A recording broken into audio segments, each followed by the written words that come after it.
സുഹൃത്തുക്കളെ, ഏവർക്കും മറുപുറത്തിൻ്റെ മറ്റൊരു അധ്യായത്തിലേക്ക് വീണ്ടും സ്വാഗതം. എനിക്ക് പറയാനുള്ളത് SFI DYFI കമ്മ്യൂണിസ്റ്റ് ഗുണ്ടകളെക്കുറിച്ചാണ്.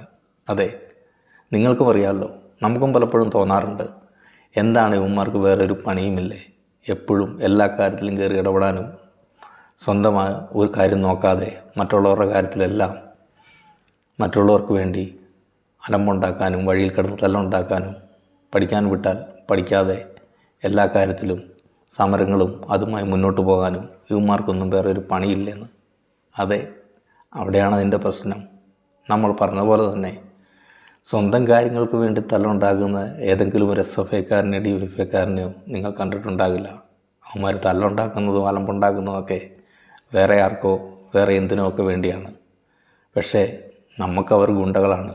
കാരണം നമുക്ക് AC മുറിയിലിരുന്നോ കട്ടിലിൽ കിടന്നോ ഫോണിൻ്റെ സ്ക്രീനിൽ നോക്കിയിരുന്ന് റീൽസ് കാണാനോ സിനിമ കാണാനോ, നമുക്ക് നമ്മുടെ ജീവിതങ്ങളിൽ ഒരു പ്രശ്നങ്ങളുമില്ലാതെ ഒരു ബുദ്ധിമുട്ടുമില്ലാതെ നമുക്ക് പഠിച്ച് ജോലി നേടിയെടുത്തോടത്ത് ഒരു പ്രശ്നങ്ങളുമില്ലാതെ ഒരു കുഴപ്പവുമില്ലാതെ മുന്നോട്ട് പോകാൻ കഴിയുന്നുണ്ട്.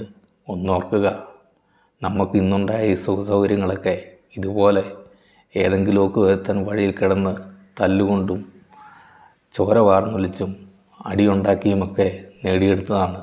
അങ്ങനെ ഇവന്മാരെ പോലുള്ള ഗുണ്ടകൾ വഴിയിൽ കിടന്ന് തല്ലും അലമ്പും അടിയുമൊക്കെ ഉണ്ടാക്കിയാണ് നമുക്ക് ക്ഷേത്രങ്ങളിൽ കയറാൻ കഴിഞ്ഞതും വഴി നടക്കാൻ സാധിച്ചതും സ്വന്തമായി വീടുണ്ടായതും വീട് വെക്കാൻ സാധിച്ചതും സ്വന്തമായി ജോലി ചെയ്യാൻ സാധിച്ചതും എല്ലാം.